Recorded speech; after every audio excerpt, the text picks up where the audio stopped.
Hello everyone and welcome to the end of the challenge. This bit here I find how I like to do it. I like to jump onto that little ledge thing. I like to do it by sliding for a few moments and then jumping. Good. And then for this bit I just like to do a run and jump. I do lose health from it. I lose about, I think about 40% of my health bar. Let's just see it. Oh, okay, well, when I did it in the practice, I ended up losing about 40% of my health bar. But there I didn't lose any health at all. That's how I like to do that bit.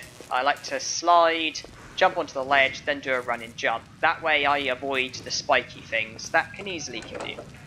So this is a mandatory switch, and what I said in the preview, what I said in the Fault of Trophies about the other skeletons were so relieved to be alive they decided to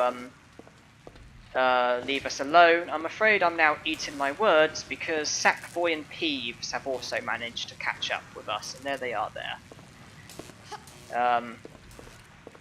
Yeah, Set94 and DVD Spike decided to stay behind in Fault of Trophies, and then Sackboy and Peeves thought they would join in for a last minute bit of fun. But yeah, the clones, their fate doesn't change. They did unfortunately drown in Hall of Seasons.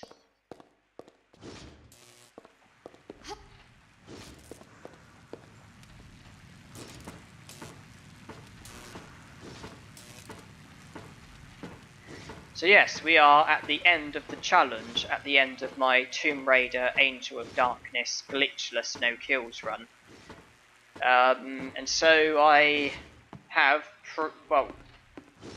I would have done a at least one pacifist run for every Tomb Raider challenge, every core Tomb Raider challenge, because this was the only game that I haven't done it for, and we are almost there.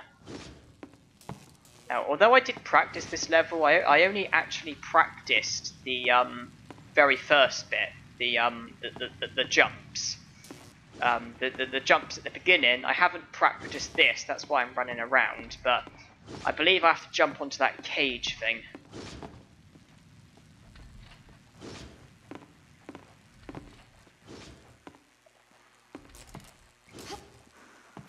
And I'm not going to do it like that. I will do it like that. Okay, I've got to pick this up really quickly. And then I've got to climb out before the whole thing collapses.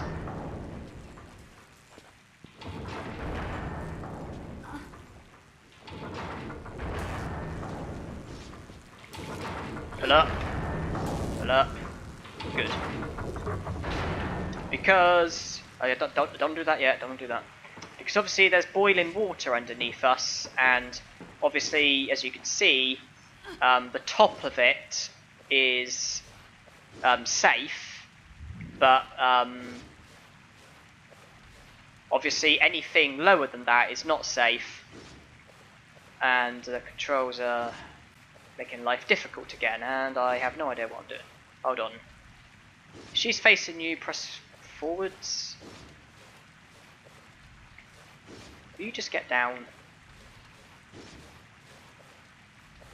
Okay, this is annoying me.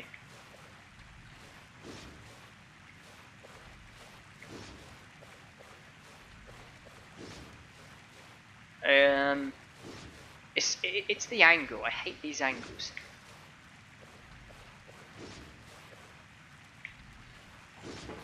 Made it, just about. The controls are so awkward depending on the angle that you're at. That can really complicate things.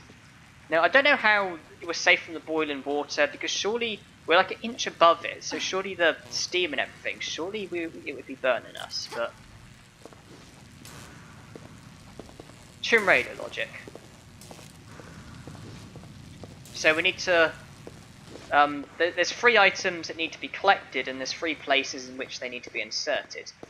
Now there's... yeah, there's boiling water in various places. The bit of the cage, obviously, when it went down, if you were inside, then you would have been killed by the boiling water. That's why you had to get onto the top as quickly as possible.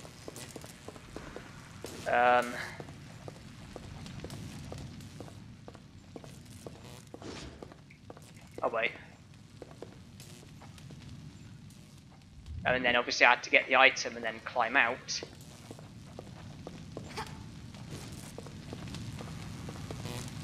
And I still need the third one, don't I?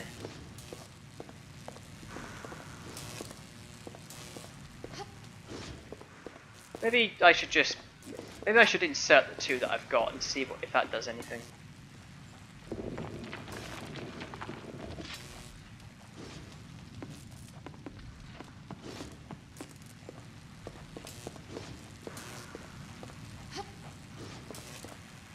So the other one either goes here or it goes at a different bit. Looks like it goes here. But there's still a third one to be collected, isn't there?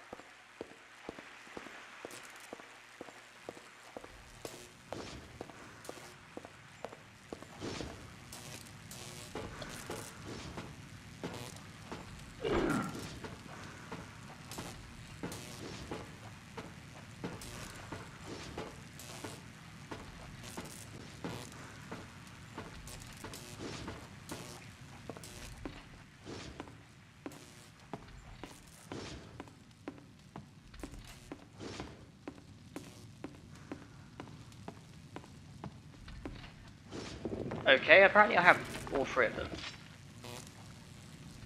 Yeah, that's weird. For some reason I only remember collecting 2. For some reason I don't remember collecting 3, but... Okay, I did it without even doing it, it seems. I didn't even realise I'd done that.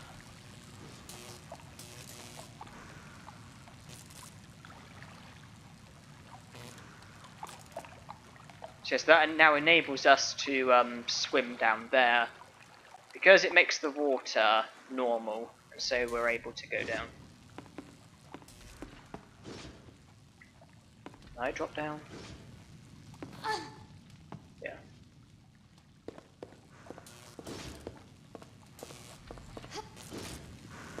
And Sackboy and Peeves seem to be quite lenient. They seem to be giving me quite a bit of breathing space. They're not really making too many attempts to go after me, it seems. So there you have it. Peeves and Sackboy are nicer than Set 94 and DVD Spike. They're more tame. They like to give you a chance. I guess they want me to succeed at this challenge, unlike some people.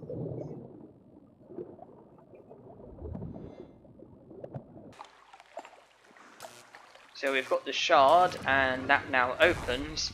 And now I believe we go down and face Eckhardt. And with the right techniques, the boss battle is actually very easy, although you don't just have to defeat him, but also Corral. And I assumed that Eckhardt would be a kill, but then I thought, hold on, no he's not, because Eckhardt isn't actually killed by you, he's killed by Corral, and so Eckhardt isn't actually a kill. He doesn't actually count as a kill. As for Corral, to be honest, I can't really remember. I can't really remember how it ends, so I need to be observant and just pay attention to everything.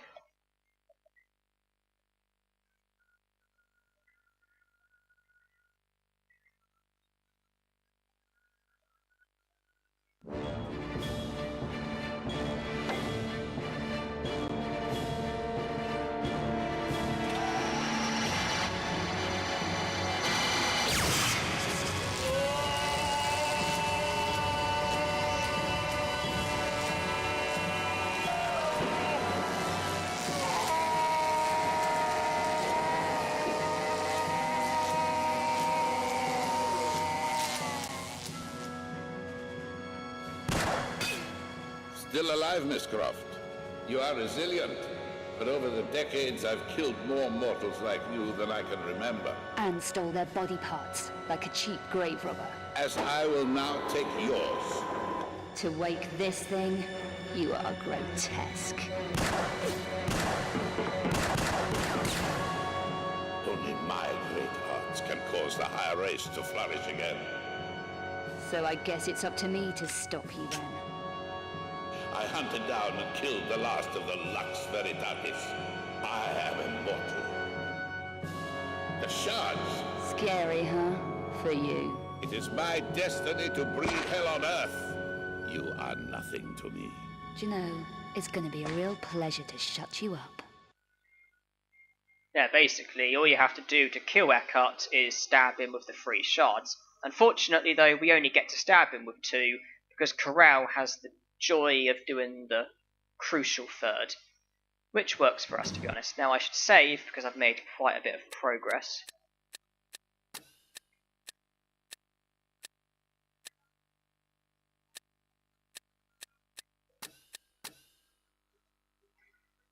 Yeah, with the right techniques, this boss fight is very easy. Literally, for this part, all you have to do is crawl.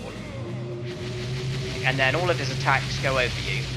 Because he's, obviously there's that force field thing, which is stood between Eckhardt and yourself. And he attacks you, you can't attack him. But all you have to do is get to a crawling position, and all of his attacks just go over you. So this bit's very easy. Although you do need to change position, because there's a bit coming up where he clones himself. I think he does 3 clones, I think. And the safety spot, well, at the moment there's no safety spot. You just have only a safety position. But then there becomes a safety spot, and it's just on the like outside line of this shape thing. About here would do.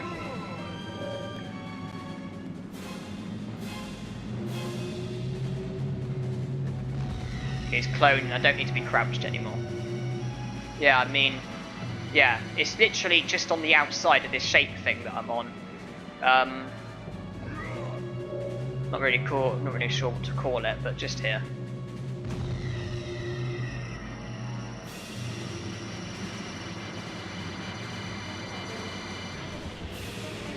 I think this is a safe spot.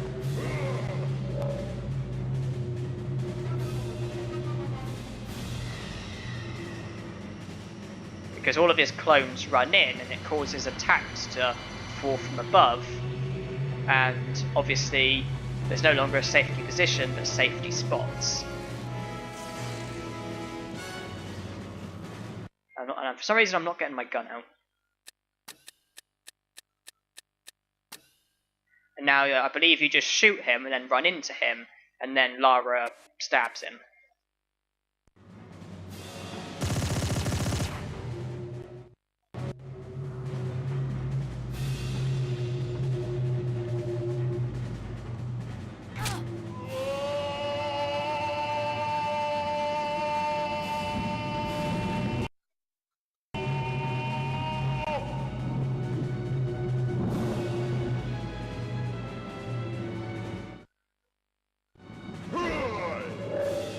One of 3, and now we need to crouch again.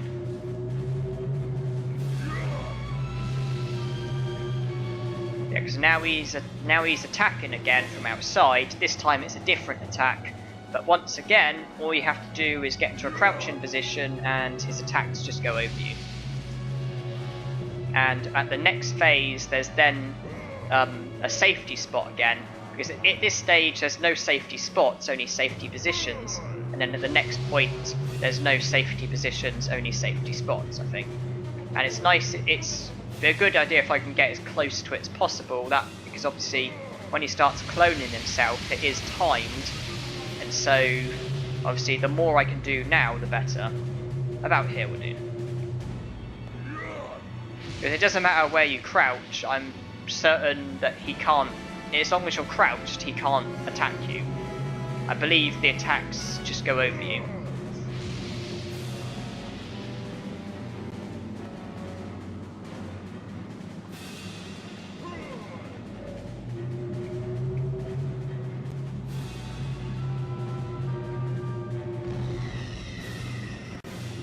Pretty sure the safety spots are all the same each time.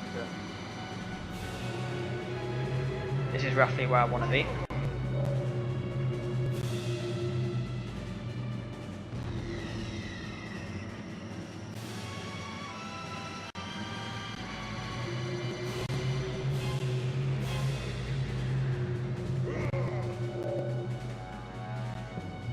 Yeah, so I know how to do this bit, and I know how to do the next bit, the bit with Corral. I just, I can't really remember how it ends and what happens exactly. That's why I'm not 100% sure if Corral will count as a kill or not, but... Because I can remember that Eckhardt definitely does not count as a kill, because Corral kills him, but I can't actually remember how Corral is killed. That's why at the moment I'm not 100% sure if my kill stats is going to increase or not. But obviously, as long as I'm observant, I'll soon find out, because obviously it's not far away. Now I believe the attack he uses now is the same as the first sequence. And obviously this is now the final sequence, because we've stabbed him twice.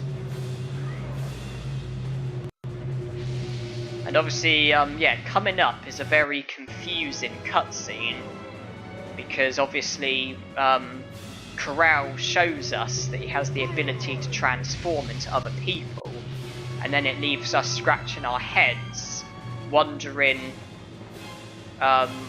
whether or not... Well, the people he transforms into, I believe it's Luddick, Bouchard and Curtis, and then that leaves us wondering if, when we were speaking to these characters, whether or not it was them, or whether or not it was Corral.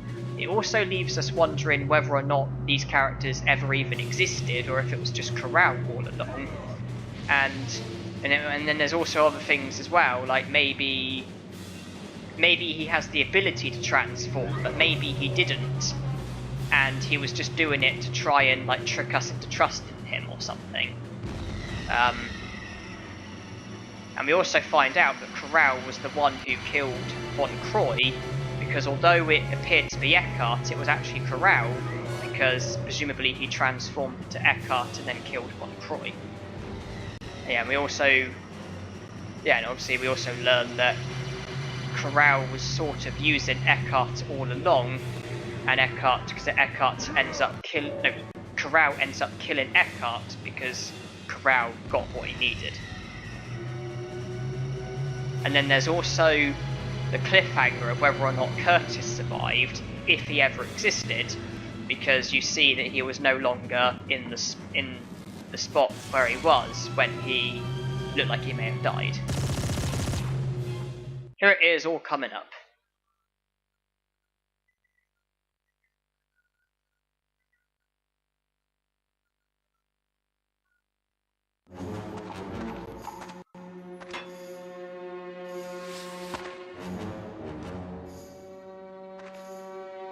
Lara gets ready to finish the job, and she's stopped. Corral? Go on, kill her.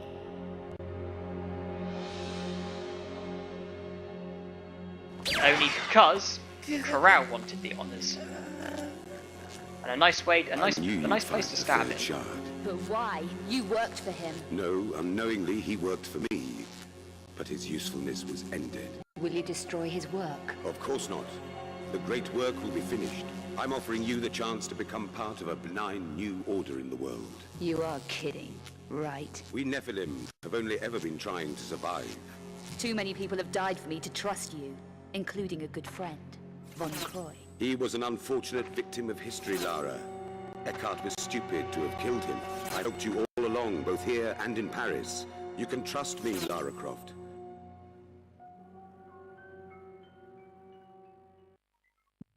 Tracking 5 obscura paintings for a client called Eckhardt, but he's a psychopath. Why should I care? Well, I'm being stalked. People are dying out there. Handle it, Werner. Lara, please. Look, go and see this woman, Carvey. She can help. I'm going. Egypt, Werner. You walked away and left me. There was no pity then. Get out! Get out of the way!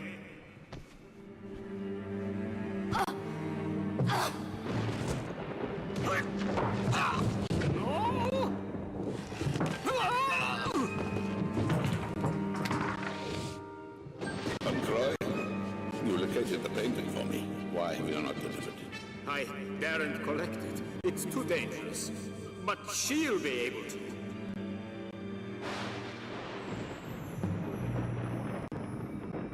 No! Your usefulness is finished.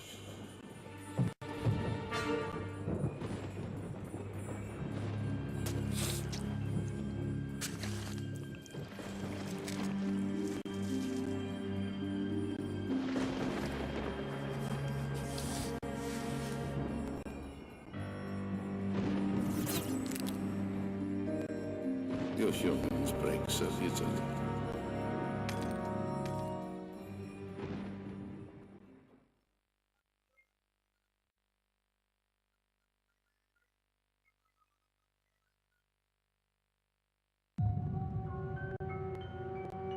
You killed Von Croy. Stupid mortal. So be it.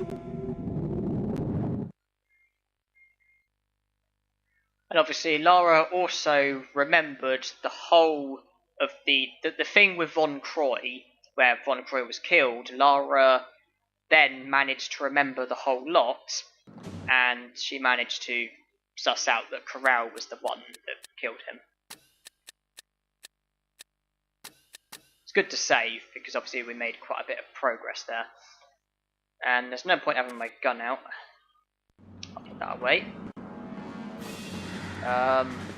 The objective is to climb.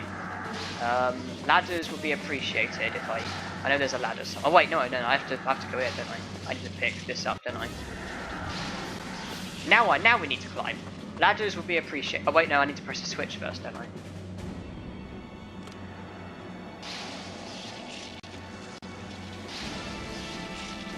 Now we need to climb, and ladders will be appreciated. And there's one over there. Oh, damn it. Well, this is the final level. I'm not too bothered about losing health as long as I can use health packs in time, because this is the final level and I've got loads of health packs. And so it won't hurt to use them, because it's not like I'm going to get another chance to... It's not like I'm going to need them again in the future, because this is the final level. And so I'm not going to take anything with me, am I? So makes sense to just use them as necessary. The annoying thing is, he can knock you off the ladders. So it's a good idea to try and climb when he's not passing you, because it's a good idea to start climbing as soon as he passes, because if he knocks you off, he normally does it when he passes you, so it's a good idea not to be climbing when he passes you. Now, do I need to do something with this thing? No, I do not.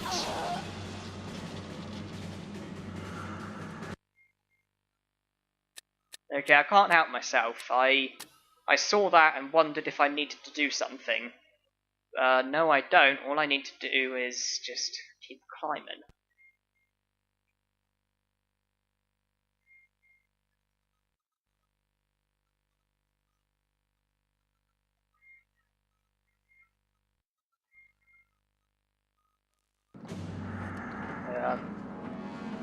Yeah. Where's Eckhardt over there?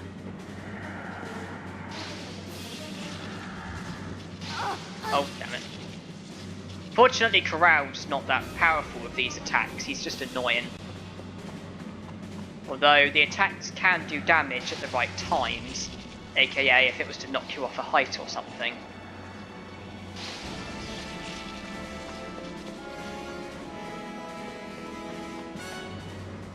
And I hope he doesn't knock me off, because he is coming this way.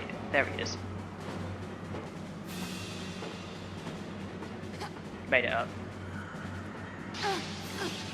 Oh, I got knocked, but I didn't fall down. It's a shame Lara Croft is really slow with climbing ladders. I mean, she wasn't exactly fast in the other Tomb Raider games when it came to climbing ladders, but I think she's slower in this game. Please don't knock me off.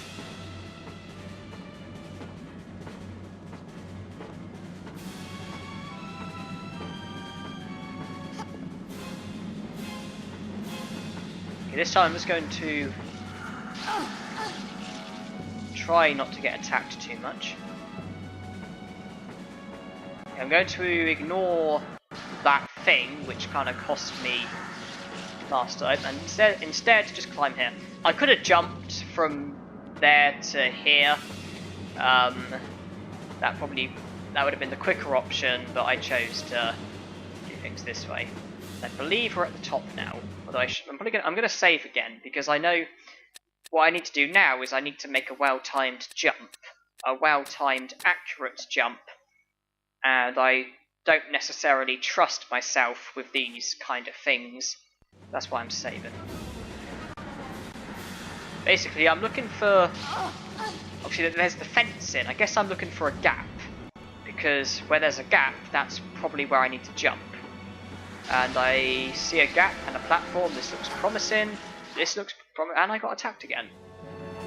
Right, let's watch this. What happens?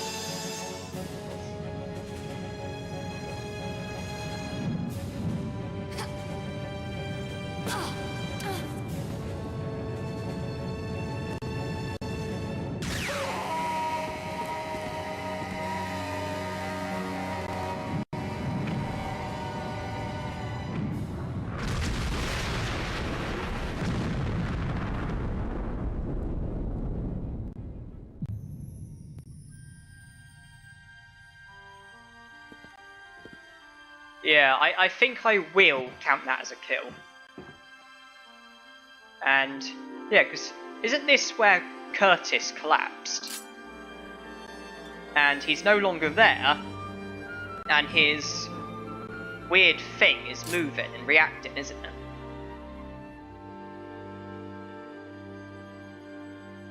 It's a bit of a cliffhanger, because there's a question of did he survive? And then there's also the question of did he ever exist anyway, or was it just Corral all along? But yeah, that bit with Corral, I am going to count that as a kill.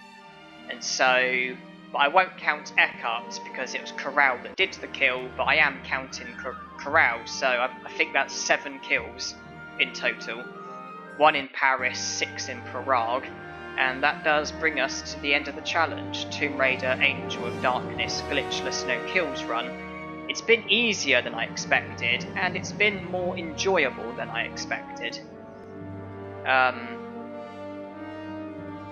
still prefer Core's other games, I think. At the moment, if I was to list my, favourite to least favourite, I think I'd go Last Revelation, Tomb Raider 2, Tomb Raider 3, Tomb Raider 1, Chronicles, Angel of Darkness, Anniversary. But it is very close between Chronicles and Angel of Darkness, because, well, I mean, I admire games for different reasons. With this game, you've got an excellent storyline with lots of unique points. You've got far superior graphics, you've got like an epic storyline, and it's hard to explain, but there are things about this game that I do like. But then it is also, it's got very unpleasant controls, it's kind of glitchy, and, well, I don't know, I think I do like the game. That's kind of what I'm trying to get to. I think I do like the game. I just don't like it to the extent that I like some other Tomb Raiders, particularly the first 4. And yeah, talking about the pacifist runs that I've done, Tomb Raider 2 has definitely been the hardest. The semi-secrets no kills run that I did for Tomb Raider 2, that is definitely the hardest out of the Tomb Raider pacifist runs that I've done.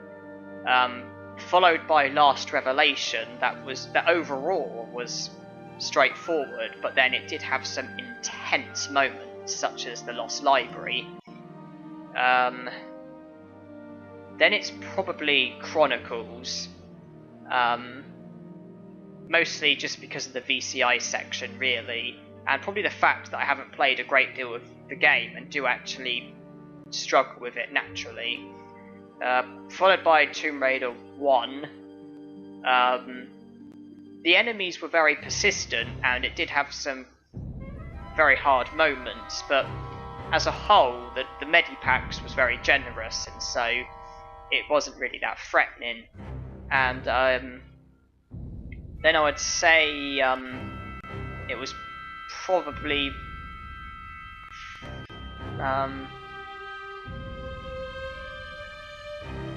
then probably Tomb Raider 3, because Tomb Raider 3 is much easier than you think. The enemies are less persistent, the medipacks are very generous, and Tomb Raider 3 is a lot easier to do a pacifist run. The pacifist run for Tomb Raider 3 is a lot easier than you think, and then it's probably followed by this, because it's literally, all this has been really, it's been relatively straightforward. All it's had really is its moments.